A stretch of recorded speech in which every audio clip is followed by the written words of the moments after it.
এক দফা দাবি শিক্ষার্থীদের, আজ থেকে অসহযোগ আন্দোলনে বিক্ষোভ ও গণসমাবেশের ডাক। কেন্দ্রীয় শহীদ মিনারে ছাত্র জনতার ঢল। শিক্ষার্থীদের সাথে আলোচনায় বসতে চান প্রধানমন্ত্রী, বললেন গণভবনের দরজা খোলা, আটককৃতদের অবিলম্বে মুক্তির নির্দেশ। 4 জেলায় কারফিউ শিথিলের সময়সীমা বাড়ল 2 ঘন্টা। রাষ্ট্রের প্রয়োজনে সেনাবাহিনী জনগণের পাশে আছে, বললেন সেনা প্রধান। চট্টগ্রামে শিক্ষামন্ত্রী, এমপি ও মেয়রের বাসভবনের পর বিএনপির 4 নেতার বাসায় হামলা, ভাঙচুর, আগুন, গুলিবিদ্ধ মুদি ব্যবসায়ীর মৃত্যু। আন্দোলনে বিএনপি নেতাকর্মীদের রাজপথে থাকা নির্দেশ ফখরুলের। আজ থেকে ঢাকা সহ সব মহানগরে আওয়ামী লীগের অবস্থান কর্মসূচি। হামাস নেতা হানিয়াকে হত্যায় ব্যবহার করা হয় স্বল্প পাল্লার ক্ষেপণাস্ত্র, দাবি ইরানের। তেহরানের নিরাপত্তা এজেন্ট ভাড়া করে মোসাদ, বলছে টেলিগ্রাফ। এবং শান্ত তাসকিনের ফিটনেস টেস্টে বৃষ্টির বাধা। বঙ্গবন্ধু স্টেডিয়ামে ট্র্যাক অ্যান্ড ফিল্ডের পরিবর্তে মিরপুরের জিমে দিয়েছেন পরীক্ষা।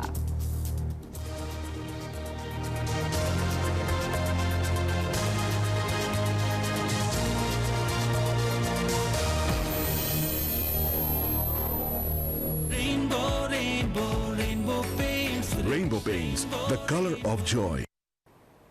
স্বাগত নিউজ 24 সকালের সংবাদে। সঙ্গে আছি আমি জান্নাতুল ফিরদৌস রুবা। দেখছিলেন সংবাদ শিরোনাম। এর আরেক নাম একদম ইউনিক স্ট্রাকচারাল ডিজাইনের কসমিক ডো। এর ওয়াল থিকনেস ও রিপ থিকনেস বেশি থাকা থেকে 50 বছরেরও বেশি। কসমিক ডো, নিশ্চিন্তে 50 বছর। এবার বিস্তারিত। কেন্দ্রীয় শহীদ মিনারে স্লোগান আর স্লোগানে প্রতিবাদ সমাবেশ করেছে বৈষম্য বিরোধী ছাত্র আন্দোলন। তারা বলছে, সংলাপের পথ সরকারই বন্ধ করেছে।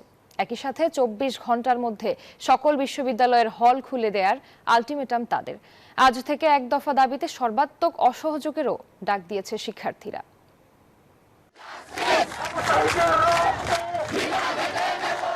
হাজারো মানুষের মুহুর্মুহু স্লোগানে প্রকম্পিত কেন্দ্রীয় শহীদ মিনার।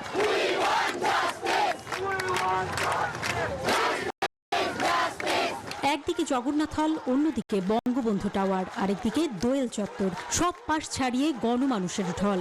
কোথাও তিল ধারণের ঠাঁই নাই। যত দূর চোখ যায় কেবলই মানুষের স্রোত। উত্তাল সেই জনস্রোতে ভাসে জ্বালাময়ী স্লোগান।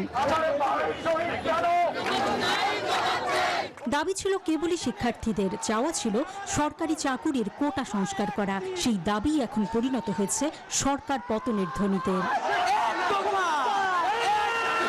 সকল রাজবন্দীদের মুক্তি নিশ্চিত করতে হবে। আমরা প্রয়োজনে জেল মুক্ত করে আমার ভাইদেরকে নিয়ে আসব। জনগণকে সর্বাত্মক অসহযোগ আন্দোলনে নামার আহ্বান জানাচ্ছি। শনিবার দুপুর থেকেই রাজধানীর বিভিন্ন এলাকা থেকে শহীদ মিনার প্রাঙ্গণে একত্রিত হতে থাকে সাধারণ মানুষ। যত সময় গড়াতে থাকে বাড়তে থাকে আন্দোলনকারীর সংখ্যা। শহীদ মিনার চত্বর ও এর আশেপাশের এলাকায় পা ফেলার জায়গা নেই। সারা দেশের ছাত্র নাগরিকের শান্তিপূর্ণ আন্দোলনে হামলা করে খুনের প্রতিবাদ ও 9 দফা দাবিতে শুক্রবার কর্মসূচি ঘোষণা করেছিল বৈষম্য বিরোধী ছাত্র আন্দোলন। শনিবার সারা দেশে বিক্ষোভ মিছিল ও রোববার থেকে সর্বাত্মক অসহযোগ আন্দোলনের ডাক দিয়েছিল তারা। বৈষম্য বিরোধী ছাত্র আন্দোলন ঘিরে সহিংসতায় নিহত, গণগ্রেপ্তার ও হয়রানির প্রতিবাদে তাদের কর্মসূচি ছিল। শনিবার সেই কর্মসূচির অংশ হিসেবে রাজধানী জুড়ে নামে ছাত্র জনতার ঢল। অন্তরা বিশ্বাস, নিউজ 24, ঢাকা। এই যে আমার ব্যাগ আরএফএল গ্যাস স্টোভ। এর সায়েন্টিফিক নজল আর ব্রাশ বার্নার তাপকে সমানভাবে ছড়িয়ে খরচ বাঁচায় 25%। আরএফএল গ্যাস স্টোভ নিরাপদ ও গ্যাস সাশ্রয়ী। 304 ফুড গ্রেড স্টেইনলেস স্টিলে তৈরি, যা নিশ্চিত করে জংবিহীন সিঙ্কের আজীবন নিশ্চয়তা। আরএফএল কিচেন সিঙ্ক, স্বাস্থ্যকর কিচেনের চিরস্থায়ী সমাধান। শিক্ষার্থীদের আন্দোলনের সমর্থন দিয়ে রাজপথে নেমেছে শিল্পী, সাংস্কৃতিক কর্মী এবং শিক্ষকেরা। শনিবার দুপুরে ধানমন্ডির রবীন্দ্র সরোবরে দেশের জনপ্রিয় সঙ্গীত শিল্পীরা অবস্থান নেন। পরে শহীদ মিনারে ছাত্র জনতার সমাবেশে যোগ দেন শিল্পীরা।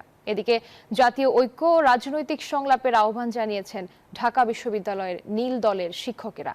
আর সাদা দলের শিক্ষকেরা বলছেন, আলোচনার সময় পেরিয়ে গেছে। শিক্ষার্থীদের আন্দোলনে সংহতি জানিয়ে বিকেলে ধানমন্ডির রবীন্দ্র সরোবরে জড়ো হন দেশের খ্যাতনামা সঙ্গীত শিল্পী ও কলাকুশলীরা, যেখানে একে একে আসতে থাকেন আসিফ আকবর, প্রিন্স মাহমুদ, হামিদ আহমেদ সহ অন্যান্যরা। পরে মিছিল যোগে শহীদ মিনারে ছাত্র জনতার অবস্থান কর্মসূচিতে যোগ দেন তারা। আপনাদের যে আন্দোলন চলছে এটার সাথে আমরা একমত। আমরা কোনো আতঙ্ক করি না, আমরা কিছুকে ভয় পাই না, আপনারা বেরিয়ে আসুন। ঢাকা বিশ্ববিদ্যালয়ে কর্মসূচি পালন করেন নীল দল এবং সাদা দলের শিক্ষকরা। শিক্ষার্থী হত্যার বিচার দাবি করে জাতীয় ঐক্য ও রাজনৈতিক সংলাপের আহ্বান জানান নীল দলের শিক্ষকরা। এ সময় সহিংসতার বিষয়ে তদন্ত কমিটি গঠন করা হয়েছে বলে জানান ঢাকা বিশ্ববিদ্যালয়ের উপাচার্য। আমাদের কোটা আন্দোলনকারী শিক্ষার্থীরা আন্দোলন করেছে চাকরির জন্য, যে সমস্ত প্রতিষ্ঠান তারা ধ্বংস করেছে, এটা শিক্ষার্থীরা করতে পারে না। অপশক্তি কিভাবে আমাদের কোমলমতি শিক্ষার্থীদের ইমেজকে কাজে লাগিয়ে চেষ্টা করেছিল, কিন্তু আমি মনে করি কোন শিক্ষার্থী সে কাজ করে নাই। আমরা ইতিমধ্যে একটি কমিটি করেছি এবং কমিটি স্বতন্ত্রভাবে সেই কাজটি করে যাচ্ছে তথ্য উপাত্তের ভিত্তিতে। আবাসিক হলগুলোতে বৈধ এবং নিয়মিত ছাত্রদেরকে যাতে করে উঠতে পারে সে সংক্রান্ত একটি নীতিমালা ইতিমধ্যেই প্রণীত হয়েছে। এদিকে সাদা দলের শিক্ষকরা ভিসির বাসভবনের সামনে থেকে র্যালি বের করেন। পরে তারা টিএসসি মোড় ঘুরে শহীদ মিনারের সামনে দিয়ে রাজু ভাস্কর্যের সামনে আসেন। সরকারের যারা ব্যক্তিবর্গ আছেন তারা সম্মিলিতভাবে এদেশের শিক্ষার্থী যারা আছে তাদের জীবনকে বিপন্ন করেছে, তাদেরকে আক্রান্ত করেছে এবং তাদেরকে নিরাপত্তাহীন করেছে। আর যৌক্তিক দাবি মেনে নিয়ে এক দফার যে দাবি, সেই স্বৈরশাসক, কর্তৃত্ববাদী স্বৈরশাসক, যেই স্বৈরশাসককে পদত্যাগ করতে হবে। কোটা আন্দোলনে সাংবাদিক সহ নিহত ও আহতের ঘটনায় জড়িতদের চিহ্নিত করে দ্রুত বিচারের দাবি জানিয়েছে সম্মিলিত চলচ্চিত্র পরিষদ। এই শিক্ষিত জনগোষ্ঠীর আন্দোলনের প্রতি 100% একমত। সকালে শহীদ মিনারে শান্তিকামী চিকিৎসক ও নার্স সমাজের ব্যানারে সমাবেশ করে চিকিৎসক এবং নার্সরা। এদিকে রাজধানী বসুন্ধরা আবাসিক এলাকায় বিক্ষোভ ও মোমবাতি প্রজ্বলন কর্মসূচি পালন করেছে ভিকারুন্নিসা নুন স্কুলের শিক্ষার্থী ও অভিভাবকরা। হাসান ওয়ালি, নিউজ 24, ঢাকা। বিজলি কেবলস যে কোনো স্থাপনার বৈদ্যুতিক সংযোগকে রাখে নিরাপদ। এর স্কিন কোটেড ইনসুলেশন সম্পূর্ণ ফায়ার রিটার্ডেন্ট, তাই বিজলি কেবলস নিজেই নিজেকে নেভায়। বিজলি কেবলস, নিরাপদ আজীবন। 9 দফা ও শিক্ষার্থী হত্যার বিচারের দাবিতে পূর্বঘোষিত কর্মসূচি অনুযায়ী সারা দেশে বিক্ষোভ কর্মসূচি পালন করেছে বৈষম্য বিরোধী ছাত্র আন্দোলন। এই কর্মসূচিতে সংহতি জানিয়ে অংশ নেন শিক্ষকেরাও। বিভিন্ন স্থানে শিক্ষার্থীদের অবরোধের ফলে বন্ধ হয়ে যায় যান চলাচল। বৈষম্য বিরোধী ছাত্র আন্দোলনের বিক্ষোভ মিছিলে হামলা চালিয়েছে কুমিল্লা মহানগর আওয়ামী লীগের নেতাকর্মীরা। এতে অন্তত 30 শিক্ষার্থী আহত হয়েছেন, গুলিবিদ্ধ হয়েছেন 5 শিক্ষার্থী। চট্টগ্রাম নগরের কোতোয়ালি থানার নিউ মার্কেট মোড় এলাকায় নানা শ্রেণী পেশার মানুষের ঢল নামে। দুপুর থেকে শিক্ষার্থীরা মোড়ে জড়ো হতে থাকেন। গাজীপুরের শ্রীপুরের ঢাকা ময়মনসিংহ মহাসড়কের মাওনায় পুলিশের সঙ্গে শিক্ষার্থীদের ব্যাপক সংঘর্ষের ঘটনা ঘটেছে। এ সময় উত্তেজিত ছাত্ররা পুলিশ বক্সে ভাঙচুর চালিয়ে আগুন ধরিয়ে দেয়। পরে পরিস্থিতি নিয়ন্ত্রণে আনতে পুলিশ টিয়ার গ্যাস নিক্ষেপ করে। রাজশাহীতে বিক্ষোভ করেছে শিক্ষার্থীরা। এ সময় ঢাকা রাজশাহী মহাসড়ক অবরোধ করে তারা। 9 দফা দাবিতে ঢাকা আরিচা মহাসড়ক অবরোধ করে বিক্ষোভ করেছে জাহাঙ্গীরনগর বিশ্ববিদ্যালয়ের শিক্ষার্থীরা। বৃষ্টি উপেক্ষা করে এতে অংশ নেন সাভারের বিভিন্ন শিক্ষা প্রতিষ্ঠানের শিক্ষার্থী সহ অনেক শিক্ষক। নারায়ণগঞ্জের চাষাড়ার শহীদ মিনার ও বিজয় স্তম্ভের সামনে বিভিন্ন কলেজের শিক্ষার্থী অবস্থান নিয়ে বিক্ষোভ মিছিল করে। নগরীর সাথে সব ধরনের যানবাহন চলাচল বন্ধ হয়ে যায়। ফরিদপুরে শ্রমিক লীগ ও স্বেচ্ছাসেবক লীগের নেতাকর্মীদের সাথে শিক্ষার্থীদের সংঘর্ষ হয়, আহত হয় বেশ কয়েকজন শিক্ষার্থী। সকালে বৃষ্টি উপেক্ষা করে রংপুর প্রেস ক্লাবের সামনে জড়ো হয়ে বিক্ষোভ ও স্লোগান দিতে থাকে বৈষম্য বিরোধী আন্দোলনের শিক্ষার্থীরা। হবিগঞ্জের নবীগঞ্জ উপজেলায় ঢাকা সিলেট মহাসড়ক অবরোধ করে বিক্ষোভ মিছিল করেছে শিক্ষার্থীরা। এ সময় মহাসড়কে অবস্থান নিয়ে টায়ারে আগুন জ্বালিয়ে সরকারের পদত্যাগ চেয়ে নানা স্লোগান দেন তারা। চাঁদপুরে সরকারি কলেজের সামনে মিছিল নিয়ে বের হওয়ার সময় পুলিশের বাধার মুখে পড়ে শিক্ষার্থীরা। এছাড়া ব্রাহ্মণবাড়িয়া, ঠাকুরগাঁও, বরিশাল, টাঙ্গাইল, লালমনিরহাট, কুষ্টিয়া, হবিগঞ্জ, সুনামগঞ্জ, রাঙামাটিতে বিক্ষোভ মিছিল পালন করেছে আন্দোলনকারীরা।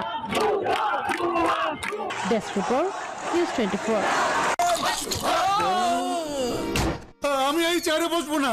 বাচ্চু ভাই, এই চেয়ারকে ভয় পেও না। ডেন্টিস্টের পরামর্শ নাও নতুন কোলগেট অ্যাক্টিভ সোল, যা দাঁতের সমস্যা শুরু হওয়া মাত্রই থামিয়ে দেয়। না থাকবে ব্যথা, না থাকবে ভয়। কোটা আন্দোলনে নিহতদের স্মরণে দেশের বিভিন্ন স্থানে মোমবাতি প্রজ্বলন সহ বিভিন্ন কর্মসূচি পালন করেছে শিক্ষার্থী ও অভিভাবকেরা। শনিবার সন্ধ্যায় রংপুর পাবলিক লাইব্রেরি মাঠে মোমবাতি প্রজ্বলন করা হয়। এ সময় সহস্রাধিক শিক্ষার্থী অভিভাবকের অংশগ্রহণে বৈষম্য বিরোধী ছাত্র আন্দোলনের ডাকা অসহযোগ আন্দোলন সহ এক দফা দাবি বাস্তবায়নের আহ্বান জানানো হয়।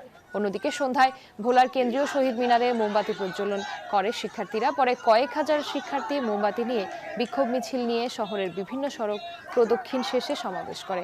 এ সময় এক দফা দাবি পূরণ না করে ঘরে ফিরবে না বলেও ঘোষণা দেয় তারা।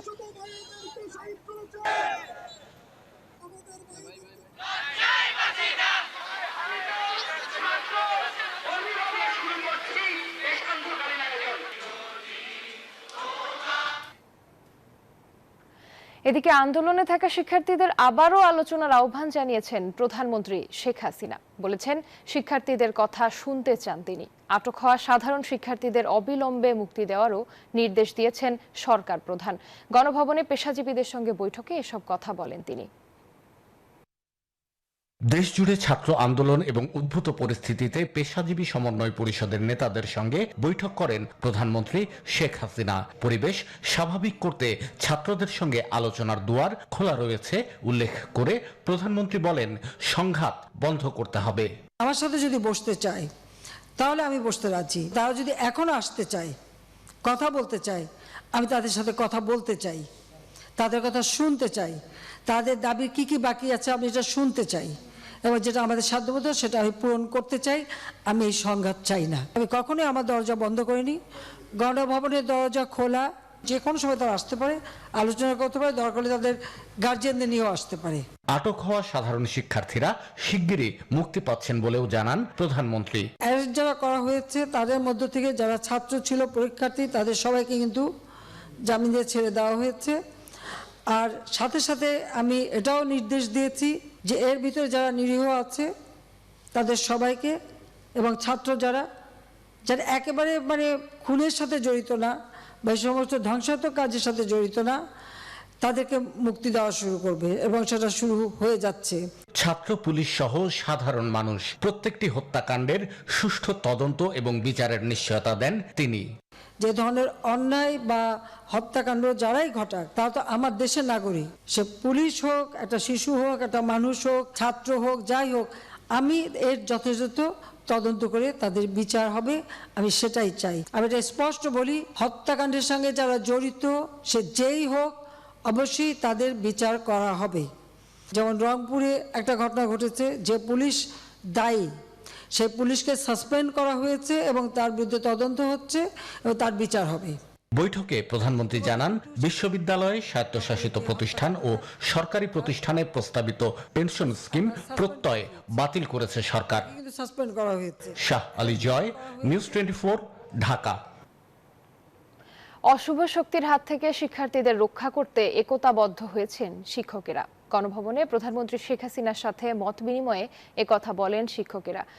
বিশ্ববিদ্যালয়ের ভিসি ও কলেজের অধ্যক্ষদের সঙ্গে সাম্প্রতিক পরিস্থিতি নিয়ে মত বিনিময় করেন প্রধানমন্ত্রী। শনিবার সন্ধ্যায় মত বিনিময় অনুষ্ঠানে 24টি বিশ্ববিদ্যালয়ের উপাচার্য এবং 23টি কলেজের অধ্যক্ষ ও শিক্ষকেরা উপস্থিত ছিলেন। যারা ইয়াং যুবক, এমনকি যেটা মনে করি হয়তো 20 বছর বা 22 বছর 25, তারা হয়তো মনে করে যে বাংলাদেশ এখন যেমন দেখছে তেমনই ছিল, কিন্তু মাত্র 2008 সালের বাংলাদেশও যদি তারা চিন্তা করতো, দেখতো তারা এই বাংলাদেশ ছিল না। আজ ঢাকা সহ আশেপাশের 4 জেলায় সকাল 6টা থেকে রাত 9টা পর্যন্ত কারফিউ শিথিল থাকবে বলে জানিয়েছেন স্বরাষ্ট্রমন্ত্রী আসাদুজ্জামান খান কামাল। গতরাতে সচিবালয়ে আইনশৃঙ্খলা বাহিনীর ঊর্ধ্বতন কর্মকর্তাদের সাথে বৈঠক শেষে একথা জানান তিনি। এ সময় শিক্ষার্থীদের উদ্দেশ্যে তিনি বলেন, দাবি মানা হয়েছে, তাই আন্দোলন থেকে তাদের সরে আসা উচিত। এ সময় সাংবাদিকরা পদত্যাগ প্রসঙ্গে জানতে তিনি বলেন, প্রধানমন্ত্রী চাইলে যে কোনো সিদ্ধান্ত মানতে রাজি। এইরকম যদি কিছু সিচুয়েশন আসে, মাননীয় প্রধানমন্ত্রী যদি মনে করেন, তো আমরা সবসময় দেশের জন্য কাজ করি, আমরা সেইটা করব যদি প্রধানমন্ত্রী মনে করেন। 2 দিনে মোট 134 জন ছাত্র এবং পরীক্ষার্থীকে জামিন দেওয়া হয়ে গিয়েছে এবং আমরা আরও পরীক্ষা নিরীক্ষা করছি। যে সমস্ত ছাত্র এই ধৃত হয়েছে তাদেরকে আমরা ছেড়ে দেওয়ার জন্য একটা উদ্যোগ নিয়েছি। যারা যারা আছে তাদেরকে আমরা ছেড়ে দিচ্ছি। রাষ্ট্রের যে কোনো প্রয়োজনে সেনাবাহিনী জনগণের পাশে আছে ও থাকবে বলে জানিয়েছেন সেনাপ্রধান জেনারেল ওয়াকারুজ্জামান। সেনা সদরের হেলমেট অডিটোরিয়ামে অফিসার্স অ্যাড্রেস গ্রহণের সময় তিনি এ মন্তব্য করেন। এ সময় সেনাপ্রধান দেশের চলমান নিরাপত্তা পরিস্থিতি সম্পর্কে বিভিন্ন দিক নির্দেশনা দেন। বলেন, যে কোনো পরিস্থিতিতে জনগণের জানমাল ও রাষ্ট্রীয় গুরুত্বপূর্ণ স্থাপনার নিরাপত্তা নিশ্চিত করতে হবে। সেনাপ্রধান বলেন, সেনাবাহিনী জনগণের আস্থার প্রতীক। সামাজিক যোগাযোগ মাধ্যমে চলমান বিভিন্ন গুজব সম্পর্কে সচেতন থাকার পরামর্শ দেন সেনাপ্রধান। এ সময় সেনা সদরের কর্মকর্তা সহ সব সেনানিবাস থেকে কর্মকর্তারা অনলাইনে অংশ নেন।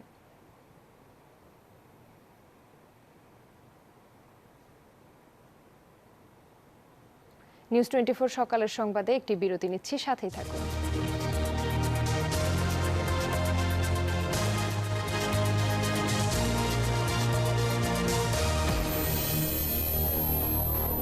নুডলস খান নাই? তাহলে তো নুডলসই খান নাই। নুডলস খান নাই তো নুডলসই খান নাই।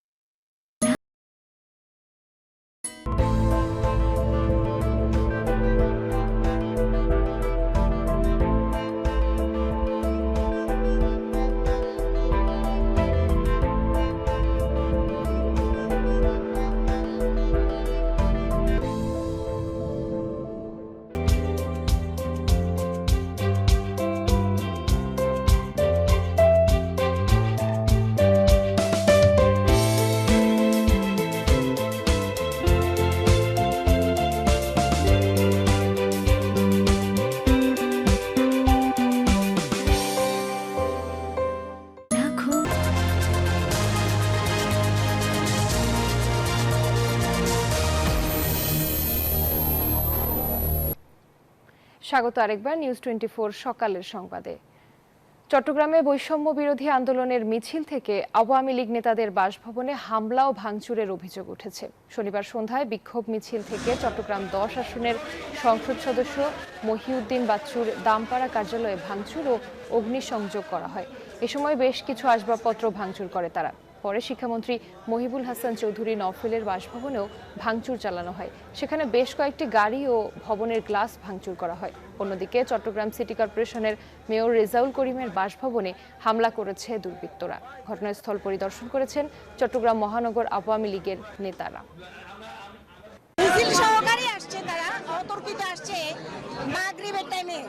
তখন মাগরিবের আজান দিচ্ছে, তখন ওরা এসে আমার বাসার মধ্যে ইট পাটকেল মারতেছে। ঠিক স্বপ্নদিতভাবে, অত্যন্ত পরিকল্পিতভাবে যে আমাদের মাননীয় সংসদ সদস্য যারা মহিউদ্দিন বাচ্চুর কার্যালয়ে হামলা করে এখানে বঙ্গবন্ধুর ছবি, মাননীয় প্রধানমন্ত্রীর ছবি এবং কিছু আসবাবপত্র এবং আগুনও জ্বালিয়ে দিয়েছিল। আমাদের নেতা কর্মীদের বাসায় অফিসে হামলা করবে, রাষ্ট্রীয় সম্পদ বিনষ্ট করবে, আমরা চুপচাপ বসে থাকবো সেটা কিন্তু নয়।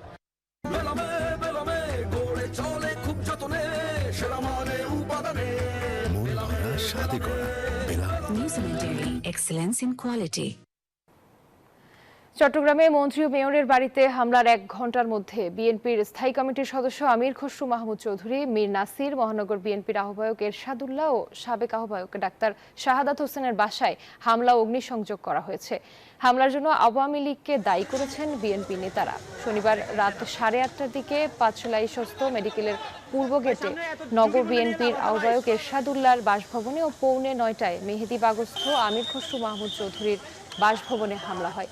এ সময় বিএনপি নেতা মীর মোহাম্মদ নাসির উদ্দিনের বাড়িতেও আগুন দিয়েছে দুর্বৃত্তরা।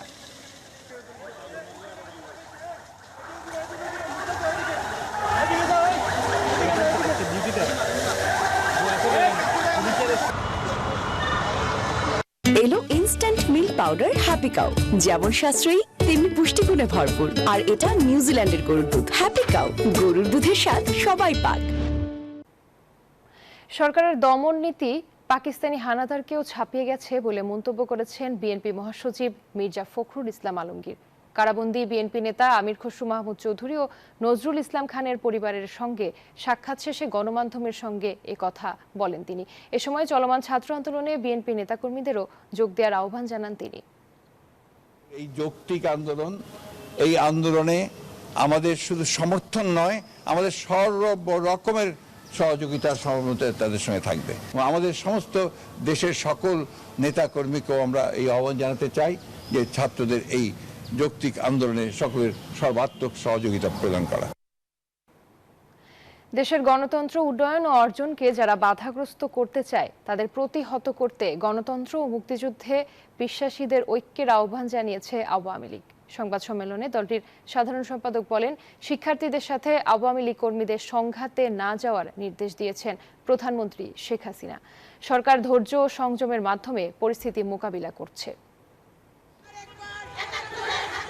শনিবার সকাল থেকেই রাজধানীর মিরপুর, মোহাম্মদপুর, ধানমন্ডি সহ বিভিন্ন স্থানে অবস্থান কর্মসূচি পালন করেছেন আওয়ামী লীগ ও এর সহযোগী সংগঠনের নেতাকর্মীরা। ধানমন্ডিতে আওয়ামী লীগের সহযোগী সংগঠন যুব মহিলা লীগের শতাধিক কর্মীর মিছিল দেখা যায়। মিরপুরে বিক্ষোভ কর্মসূচি পালন করেছে মহানগর আওয়ামী লীগ, যুবলীগ এবং স্বেচ্ছাসেবক লীগ। কোটা আন্দোলনে ভর করা রাজনৈতিক অপশক্তি বিএনপি জামায়াতের সন্ত্রাসীদের প্রতিহত করারও ঘোষণা দেন তারা। দুপুরে দলের ধানমন্ডি কার্যালয়ে এক সংবাদ সম্মেলনে আওয়ামী লীগ সাধারণ সম্পাদক বলেন, আগামীকাল ঢাকা সহ দেশের সকল মহানগরে অবস্থান কর্মসূচি পালন করবে আওয়ামী লীগের নেতাকর্মীরা। আমরা আগামীকাল নতুন করে প্রোগ্রাম দিয়েছি। ঢাকা সিটির সব ওয়ার্ডে জমায়েত এবং বাংলাদেশের সকল জেলা ও মহানগরী জমায়েত। আর 5 তারিখে আমরা সব মিছিল। কোটা সংস্কার আন্দোলনে শিক্ষার্থীদের দাবি আদায়ের পরও রাজপথের চলমান কর্মসূচিকে রাজনৈতিক গোষ্ঠীর স্বার্থ উদ্ধারের হাতিয়ার বলছেন ক্ষমতাসীনরা।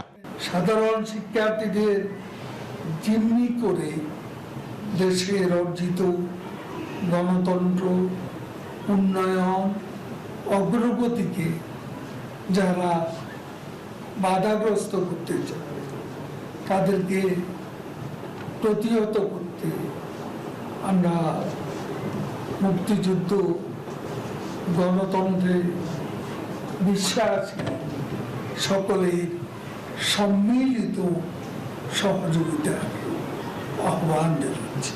এদিকে মোহাম্মদপুরে মুক্তিযোদ্ধা কমপ্লেক্সের সামনে সমাবেশ করেছেন মুক্তিযোদ্ধারা। মুক্তিযোদ্ধা সংসদের সাবেক মহাসচিব শফিকুল বাহার মজুমদার জানান, শতাধিক মুক্তিযোদ্ধা ও মুক্তিযোদ্ধার সন্তানদের নিয়ে তারা এই প্রতিবাদ সমাবেশ করছেন। জয়দেব দাস, নিউজ 24, ঢাকা। বিএনপির জাতীয় নির্বাহী কমিটির আন্তর্জাতিক বিষয়ক সহ সম্পাদক ব্যারিস্টার রুমিন ফারহানা বাসায় হামলা এবং ভয়ভীতি প্রদর্শনের অভিযোগ করেছেন। শিক্ষার্থীদের আন্দোলনে অংশ নেয় শনিবার মধ্যরাতে একদল ছেলে লাঠি হাতে তার বাসার সামনে মহড়া দেয় বলেও অভিযোগ করেন তিনি। একই সাথে বাসার গেটে ভাঙচুর করে। এছাড়া গত রাতে মিরপুর 1-এ ঢাকা মহানগর বিএনপির সদস্য সচিব আমিনুল হকের পারিবারিক ব্যবসা প্রতিষ্ঠান নিউ ক্যাফে ভাঙচুর ও লুটপাট করা হয় বলেও অভিযোগ উঠেছে। আমাদের তালা ভাঙার চেষ্টা করেছে, নিচে লোহার গেটের তালা, দুটো তালা বারবার ভাঙার চেষ্টা করেছে, ভাঙে নাই। বড় বড় ইটের টুকরা মেরেছে ভেতরে, তো কিছু গাড়ি ক্ষতিগ্রস্ত হয়েছে। লাইটগুলো সব ভেঙে ফেলেছে, অনেকগুলো লাইট ছিল আমাদের গেটে, ওগুলো সব ভেঙে ফেলেছে। সিসিটিভি ক্যামেরা ভেঙে ফেলেছে। এবং এটাই প্রথমবার না, এর আগে ওরা মহড়া দিয়ে গেছে, কিন্তু তখন কোনো আঘাত করেনি বা লাঠিসোঁটা ব্যবহার করেনি। কিন্তু আজকে রাতে ওরা অকথ্য ভাষায় গালাগালি এবং লাঠিসোঁটার ব্যবহার।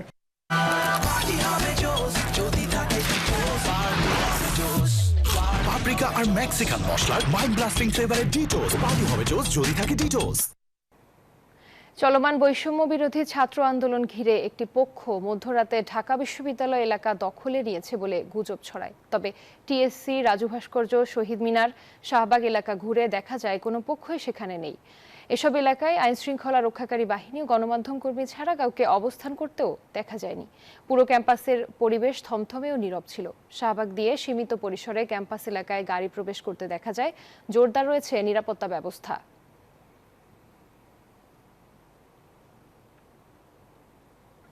বৈষম্য বিরোধী ছাত্র আন্দোলনের সময় বেগম রোকেয়া বিশ্ববিদ্যালয় শিক্ষার্থী আবু সাইদ নিহতের ঘটনায় রংপুর পুলিশ লাইন্সের এএসআই আমির হোসেন ও মেট্রো তাজহাট থানার কনস্টেবল সুজন চন্দ্রকে সাময়িক বরখাস্ত করা হয়েছে।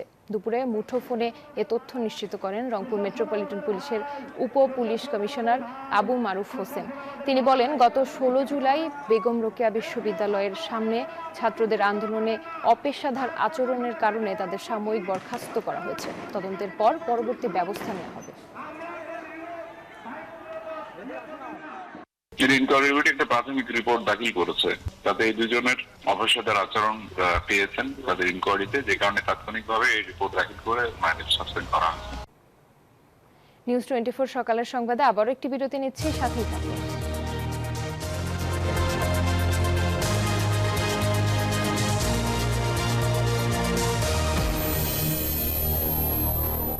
নুডলস খান নাই? তাহলে তো নুডলসই খান নাই। নুডলস খান নাই তো নুডলসই খান নাই।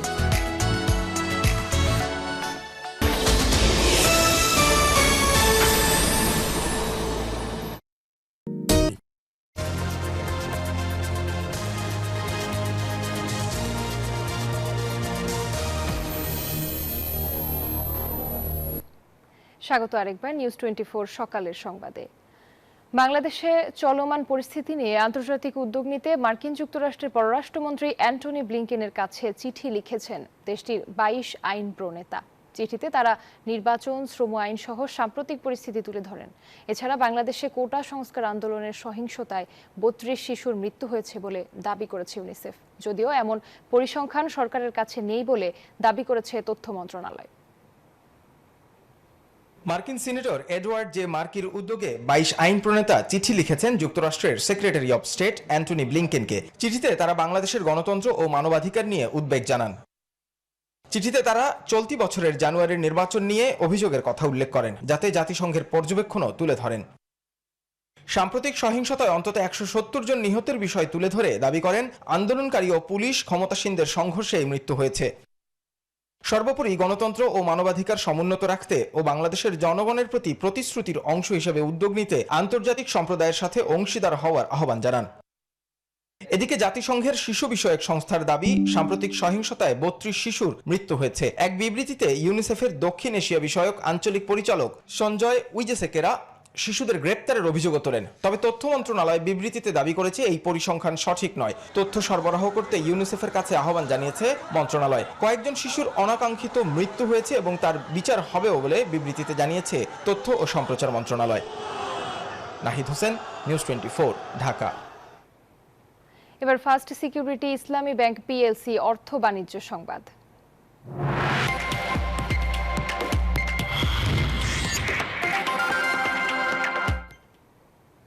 40 কেজিতে 1 মণ হলেও চাঁপাইনবাবগঞ্জে ধরা হচ্ছে 52 কেজিতে।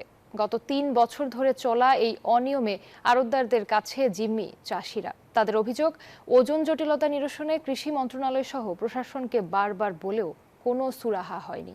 যদিও এ বিষয়ে পদক্ষেপ নেওয়ার কথা জানিয়েছে কৃষি বিভাগ। রফিকুল আলমের তথ্যচিত্রে ডেস্ক রিপোর্ট। আন্দোলন, সহিংসতা, কারফিউয়ে 10 দিন দেশের বিভিন্ন বাজারে আম পাঠাতে পারেননি চাঁপাইনবাবগঞ্জের চাষি ও ব্যবসায়ীরা। এতে আম পেকে নষ্ট হয়েছে বাগানে।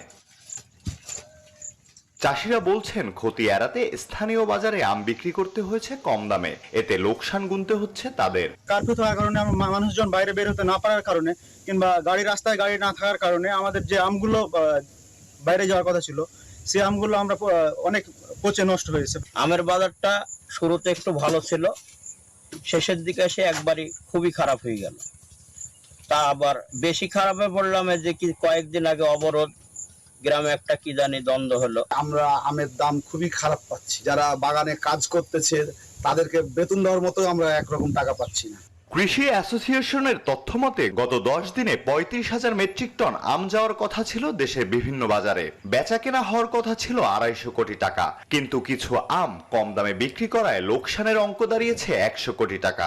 গত 10 দিনে মোটামুটি বলতে পারি যে আমরা অ্যাপ্রক্সিমেটলি ভাবছি প্রায় 100 কোটি টাকা মতো লস হয়েছে আমাদের চাষিদের, কারণ পাকা আমগুলো আমরা বিক্রি করতে পারছি না। অনেক বাগানে আমরা যেটা করেছি যে আমরা লেবারের টাকা দিতে পারছি না। আর্থিক ক্ষতির পরিমাণ নিরূপণ করতে না পারলেও কৃষি বিভাগ জানিয়েছে এখন মোট উৎপাদনের 40% আম রয়েছে গাছে। এই আম বিক্রির পর লোকসান অনেকটাই পুষিয়ে নিতে পারবেন চাষি ও ব্যবসায়ীরা। এখন স্বাভাবিক হয়ে আসছে এবং আবার কিন্তু আমের যে দামটা আপরাইজ হচ্ছে, তার ঊর্ধ্বগতিতে আছে এবং আশা করছি যে সাময়িকভাবে কিছুটা তাদের লাভের অঙ্ক কমে গেছে। আমরা ক্ষতিগ্রস্ত ঠিক বলবো না, অর্থাৎ যেটি আশা করেছিলেন সেটি পাননি। এবার চাঁপাইনবাবগঞ্জে 37,604 হেক্টর আম বাগানে প্রায় 3 লাখ মেট্রিক টন আম উৎপাদনের লক্ষ্যমাত্রা নির্ধারণ করেছে কৃষি বিভাগ। Desk report, news 24। রীতিমতো দেশি ফলের সঙ্গে পাল্লা দিয়ে ফলছে ড্রাগন ফল। এছাড়াও স্ট্রবেরি, অ্যাভোকাডো, রামবুটান সহ প্রায় 10টি বিদেশি ফলের চাষ হচ্ছে দেশেই। গত কয়েক দশক ধরেই আমাদের দেশে এসব ফলের বাণিজ্যিক উৎপাদনও চলছে। স্বাদ ও ফলন ভালো পাওয়ায় আমদানি করা ফলের সঙ্গে প্রতিযোগিতা করে বাজারে 15 থেকে 20% পর্যন্ত দখল করে নিয়েছে এগুলো। দামও মধ্যবিত্তের নাগালের মধ্যে। কাউসার আহমেদের তোলা ছবিতে ময়মনসিংহ থেকে সৈয়দ নোমানের প্রতিবেদন। বছর 5 আগেও ড্রাগন ছিল বড় সুপার শপের শৌখিন ফল। দাম বেশি থাকায় কেবল অবস্থা সম্পন্ন মানুষই কিনতেন বিদেশ থেকে আসা এই ফল। এখন ফুটপাতের ফলের দোকান কিংবা ভাসমান ভ্যানেও শোভা পাচ্ছে ড্রাগন ফল।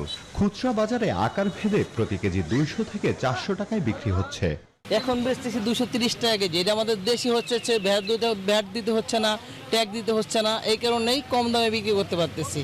শুধু ড্রাগন ফলই নয়, দেশীয় ফলের সাথে বাজারে দেখা মিলছে সবুজ কমলা, স্ট্রবেরি, মেলন, অ্যাভোকাডো, রামবুটান, জাপটিকা বা মালবেরি, পার্সিমন, লঙ্গান, MV2 জাতের আনারস সহ 10 রকমের বিদেশি ফলের। আর এসব ফল চাষাবাদ হচ্ছে দেশেই। বিদেশি মালটা 260 টাকা আর দেশি মালটা হলো 100 টাকা কেজি। বুঝলেন, এমন মালটা ভালো হচ্ছে, ফরমালিন সিস্টেম, এটা ফরমালিন না, এটা ফরমালিন ছাড়া। জাতিসংঘের খাদ্য ও কৃষি সংস্থার তথ্য অনুযায়ী বাংলাদেশ এখন বিশ্বের 10টি শীর্ষ গ্রীষ্মমণ্ডলীয় ফল উৎপাদনকারী দেশের একটি। এছাড়া গত 20 বছর ধরে ফল উৎপাদনে গড়ে 11.5% বার্ষিক প্রবৃদ্ধি অর্জন করেছে বাংলাদেশ। গবেষকরা বলছেন মূলত বাংলাদেশের আবহাওয়া এসব ফলের জন্য উপযোগী থাকায় বাড়ছে উৎপাদন, সেই সাথে প্রয়োজন হয়েছে গবেষণার। এই ফলগুলো উৎপাদনের জন্য যে ধরনের আবহাওয়াগত অবস্থান দরকার সেটা আমাদের দেশে কিন্তু বিরাজমান। তার সাথে আমাদের গবেষণা রয়েছে, গবেষণা করে আমরা আমাদের সাথে ফিট করে, এদেশের সাথে ফিট করে সেরকম জাতও উদ্ভাবন করা হয়েছে এবং এইগুলোই কিন্তু মাঠ পর্যায়ে বিতরণ করা হয়েছে। স্বাদ ও ফলন ভালো পাওয়ায় আমদানি করা ফলের সঙ্গে প্রতিযোগিতা করে 15 থেকে 20% পর্যন্ত বাজার দখল করে নিয়েছে দেশে উৎপাদিত বিদেশি ফল। Desk report, news 24। ভারতীয় অর্থবছরের এপ্রিল-জুন প্রান্তিকে গেল বছরের একই সময়ের তুলনায় 74% নিট মুনাফা করেছে টাটা মোটরস। দা হিন্দুর এক প্রতিবেদনে জানানো হয়েছে তথ্য। সংবাদ মাধ্যমটি জানায় এ সময় 5,566 কোটি রুপি ছিল কোম্পানির নিট মুনাফা। আগের বছর এর পরিমাণ ছিল 3,203 কোটি রুপি। তবে জানুয়ারি-মার্চ প্রান্তিকের তুলনায় মুনাফা 68% হ্রাস পেয়েছে। ওই প্রান্তিকে 17,407 কোটি রুপি ছিল মুনাফা। টাটা মোটরসের আর্থিক প্রতিবেদন অনুযায়ী এপ্রিল-জুন প্রান্তিকে কোম্পানির মোট পরিচালনায় গেল বছরের একই সময়ের তুলনায় 5.68% বেড়ে 1,08,048 কোটি রুপি হয়েছে।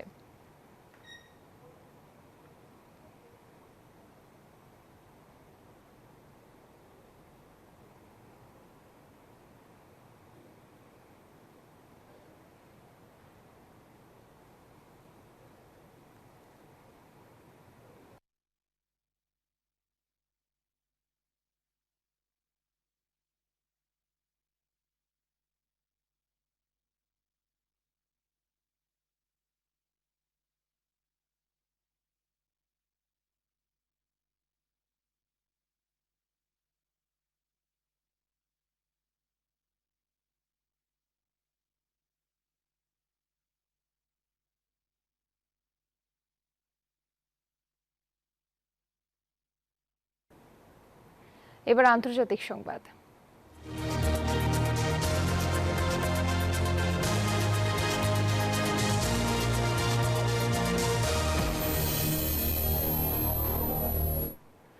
হামাসের রাজনৈতিক শাখার প্রধান ইসমাইল হানিয়াকে ইসরায়েল স্বল্প পাল্লার ক্ষেপণাস্ত্র ব্যবহার করে হত্যা করেছে বলে দাবি করেছে ইরানের রেভলিউশনারি গার্ড কোর।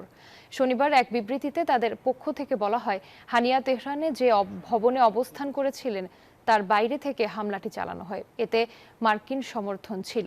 7 কেজি ওজনের বিস্ফোরক বহনে সক্ষম স্বল্প পাল্লার ক্ষেপণাস্ত্র ব্যবহার করে ভয়াবহ বিস্ফোরণ ঘটানো হয় বলেও জানায় তারা। এই হত্যাকাণ্ডের জেরে ইরানে চলছে গ্রেফতার অভিযান। এদিকে সংবাদ মাধ্যম দ্য টেলিগ্রাফের এক প্রতিবেদনে বলা হয়েছে, হামাসের এই নেতাকে হত্যায় ইসরায়েলের গোয়েন্দা সংস্থা মোসাদ ইরানের নিরাপত্তা এজেন্ট ভাড়া করেছিল। আমিরাতে অবৈধ প্রবাসীরা সেপ্টেম্বর মাস থেকে পাবেন বৈধ হবার সুযোগ। জেল জরিমানা ছাড়াই ফিরতে পারেন নিজ দেশে। এমন সুযোগ পেয়ে সন্তুষ্ট প্রবাসীরা। তবে বাংলাদেশিদের সকল প্রকার ভিসা বন্ধ হওয়ায় রয়েছে কিছুটা ধোঁয়াশা। Mamun মাহিনের desk report. 2018 সালের পর অর্থাৎ 6 বছর পর আবারও আমিরাত প্রবাসীরা পাচ্ছেন সাধারণ ক্ষমার সুযোগ। অবৈধ প্রবাসীরা এই সুযোগ পাবেন আগামী সেপ্টেম্বর থেকে অক্টোবর মাস পর্যন্ত।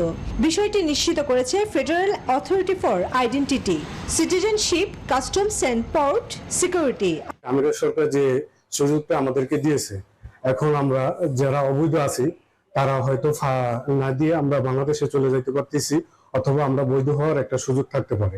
সম্প্রতি বাংলাদেশিদের সকল ধরনের ভিসা বন্ধ রয়েছে। তবে ভিসা ইস্যু না হলেও প্রবাসীরা জেল জরিমানা ছাড়া দেশে ফেরত যেতে পারবেন। অবৈধরা পরে ভিসার শিথিলতা আনা হলে আমিরাত প্রবেশে কোনো বাধা থাকবে না।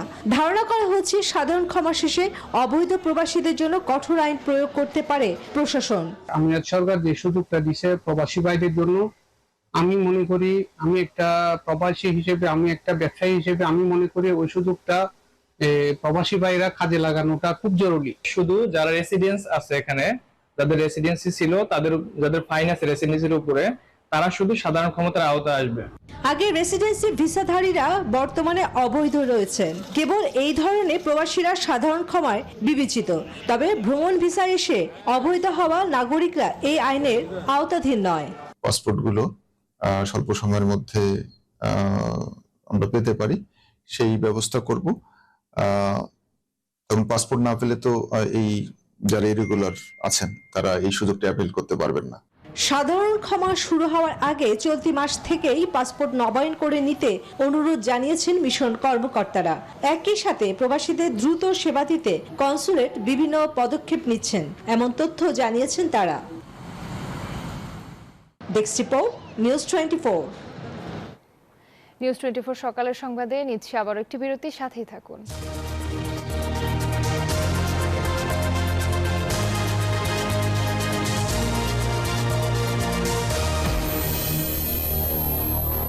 নুডলস খান নাই?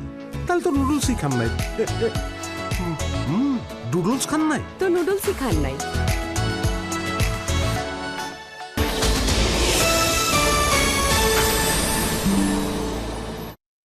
দারুণ।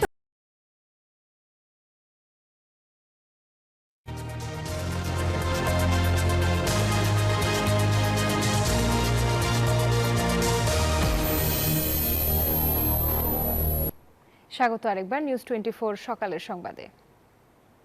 এবার জানাবো খেলার সংবাদ। পাকিস্তানের বিপক্ষে 2 টেস্টের জন্য প্রস্তুতি ক্যাম্প শুরু হয়েছে বাংলাদেশ দলের। ফিটনেসের কাজ হওয়ার কথা ছিল, কিন্তু বঙ্গবন্ধু স্টেডিয়ামে বৃষ্টির কারণে তা বাতিল হয়। মিরপুর ইনডোরে 14 ক্রিকেটার জিম সেশন করেন। ক্রিকেটারদের ফিটনেস নিয়ে সন্তুষ্ট ট্রেনার বাইজিতুল ইসলাম বলছেন, টেস্টের জন্য তাসকিনের ফিটনেস ফিরে পাওয়া চ্যালেঞ্জিং। ক্রিকেটারদের ফিটনেস টেস্টে বাধা শ্রাবণের বেরসিক বৃষ্টি।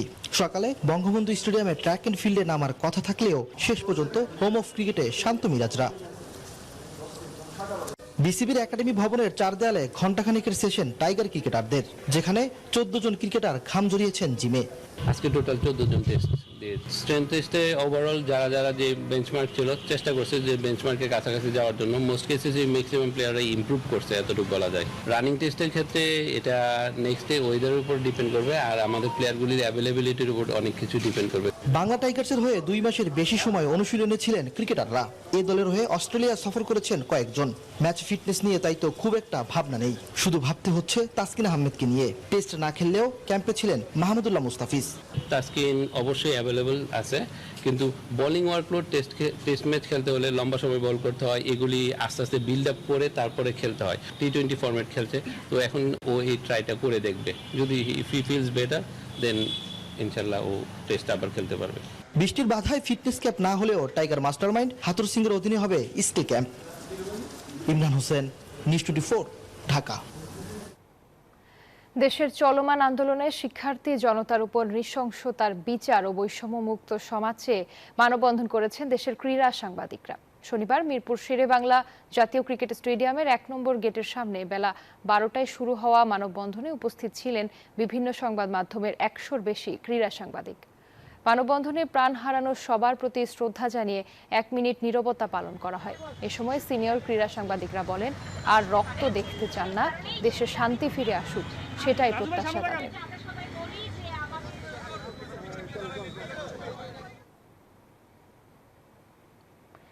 অলিম্পিকে হতাশ করলেন ইমরানুল। 100 মিটার স্প্রিন্টের হিটে 8 জনের মধ্যে ষষ্ঠ হয়েছেন এই অ্যাথলেট। বাংলাদেশের দ্রুততম মানব ইমরানুর রহমানের টাইমিং 10.73 সেকেন্ড, যা স্বাভাবিক টাইমিংয়ের চেয়ে অনেক বেশি। 100 মিটার স্প্রিন্টের প্রাথমিক পর্বে 6 হিটের প্রথম 2 জন ও বাকিদের মধ্যে শীর্ষ 4 জন লড়বেন প্রথম রাউন্ডে। এদিকে লাল সবুজদের হতাশ করেছে সোনিয়াও। মেয়েদের 50 মিটার ফ্রি স্টাইল সাঁতারের 3 নম্বর হিটে যৌথভাবে ষষ্ঠ হয়ে অলিম্পিক থেকে বিদায় নেন তিনি। তার টাইমিং 30.52 সেকেন্ড। এই ছিল নিউজ 24 সকালের সংবাদে। আরও সংবাদ ও বিশ্লেষণ জানতে ভিজিট করুন news24bd.tv। ধন্যবাদ।